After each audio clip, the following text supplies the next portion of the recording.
Knowing that marriage is one of the most important things is a challenge, but so too is love. Marriage is patient and giving and caring and faith. It is honesty and openness and thoughtfulness and truth.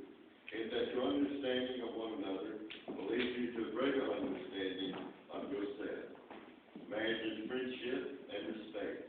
It is a willingness to accept your partner's qualities and differences, weak and strong. It is a promise made. An lasting, successful, caring marriage is a promise kept again and again and again. So do you take Kristen to be your lawful wife?